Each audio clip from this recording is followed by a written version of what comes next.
बरकत व इबादत वाला महीना माह रमज़ान आ गया। माह रमज़ान का पहला अशरा रहमत का है। इसमें अल्लाह ताला से रहमत मांगी जाती है।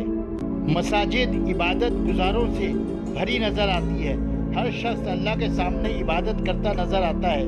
नफिल नमाज, कुरान की तलावत और दीनी मालूमात में अपना वक्त गुजारता है। माह रमज़ान की पहली तारीख से 10 तारीख तक रोज़ी रिज़्क़ के लिए अल्लाह से बरकत तलब की जाती है। इस माह अल्लाह मांगने वालों की फरियाद रद्द नहीं करता, उसके हिसाब से ज़्यादा अता कर देता है। आमीन।